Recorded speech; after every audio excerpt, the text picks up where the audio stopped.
La reforma agraria implementada por el gobierno de Juan Velasco Alvarado en 1969 marcó un punto de inflexión en la historia del Perú, especialmente en el contexto político, económico y social del periodo 1930 a 1980.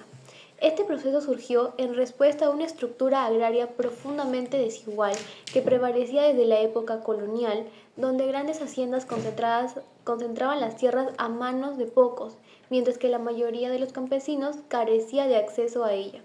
La reforma contribuyó tierras a comunidades campesinas, desmantelando el poder de las élites terratenientes y promoviendo la formación de cooperativa agrícola. Políticamente, el gobierno de Velasco buscaba legitimarse y fortalecer un modelo nacionalista que defendía los derechos de los trabajadores del campo. Económicamente, aunque inicialmente se esperaba un impulso a la productividad, la falta de asistencia técnica y la débil infraestructura afectaron los resultados, generando controversia sobre si la reforma realmente benefició el desarrollo agrario del país. Socialmente, el proceso supuso un empoderamiento por muchos campesinos, pero también generó tensiones y conflictos para la implementación desigual. La influencia de esta reforma sigue siendo un tema de debate, ya que si bien significó un avance en términos de justicia social, sus limitaciones y desafíos económicos perdonaron entre décadas. ¿Cómo influenció en la política la reforma agraria de Velasco? Uno de ellos es el dominio de las élites terratenientes. Los grandes terratenientes controlaban la tierra y tenían gran poder político.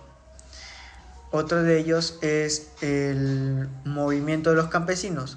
A la falta de acceso, la tierra generó descontento y organización entre los campesinos. Otro de ellos es la redistribución del poder. La reforma expropió tierras y debilitó la oligarquía terrateniente, reduciendo la influencia política.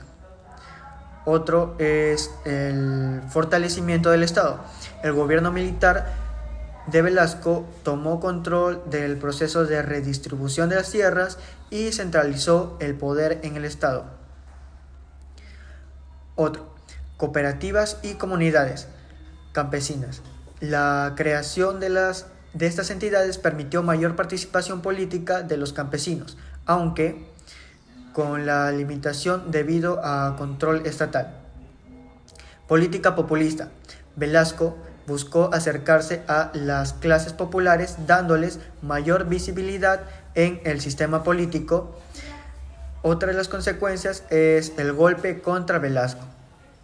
En 1975, el nuevo gobierno militar de Francisco Morales Bermúdez moderó las políticas pero mantuvo los cambios agrarios. Otro de ellos es el retorno de la democracia. En 1980, la reforma no se revirtió, pero la influencia política de los campesinos disminuyó. Hablar sobre la reforma agraria como tuvo una influencia significativa en el aspecto económico. La reforma agraria fue una medida que buscó redistribuir la tierra de los terratenientes a los pequeños agricultores, con el fin de reducir la desigualdad y mejorar la productividad agrícola. Esto llevó a una mayor igualdad en la distribución de la riqueza y el ingreso y permitió a los pequeños agricultores aumentar su producción y acceder a mercados locales. La reforma agraria también promovió el desarrollo de mercados locales y estimuló la economía local. Además, redujo la pobreza en las áreas rurales al brindar a los campesinos y pequeños agricultores acceso a una fuente de ingreso estable. Sin embargo, la implementación de la reforma agraria enfrentó desafíos como la resistencia de los terratenientes y la necesidad de inversión en infraestructura y capacidad para los pequeños agricultores. A pesar de estos desafíos, la reforma agraria tuvo un impacto positivo en la estructura agrícola y la economía local. Gracias. Bueno, ahora hablaremos lo que es la influencia social que nos dejó la reforma agraria del gobierno de Juan Velasco Alvarado en el periodo de 1930 a 1980. Bueno, lo primero fue el empoderamiento de campesinos. O sea, la reforma permitió que los campesinos accedieran a las tierras, cambiando así la dinámica en el campo. Esto también fomentó un sentido de comunidad, digamos, y la colaboración entre los propios trabajadores agrícolas.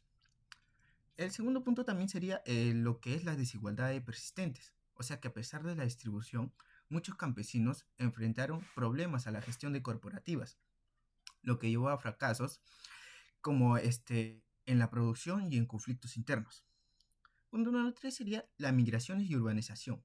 O sea que la reforma generó un flujo, digamos, un flujo de inmigración hacia las ciudades, donde muchos campesinos buscaban mejorar, o sea, mejores oportunidades, digamos, o sea, laborales, contribuyendo a la urbanización rápida del Perú y al crecimiento de la informalidad laboral. Punto número 3, cambio en la estructura social. Se diría que produjo una transformación en la estructura social, aunque no tan resistente, o sea que los antiguos terratenientes perdieron el poder, pero surgieron nuevas formas de organización, pero ya no son como, o sea, no, ya no son las mismas, no fueron tan exitosas como antes.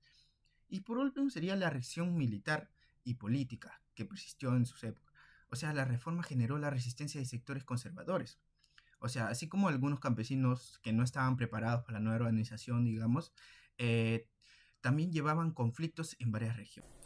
En conclusión, aunque la reforma agraria en el Perú fue un esfuerzo significativo por distribuir las tierras y mejorar las condiciones de los campesinos, su impacto en el país actual ha sido más problemático que beneficioso.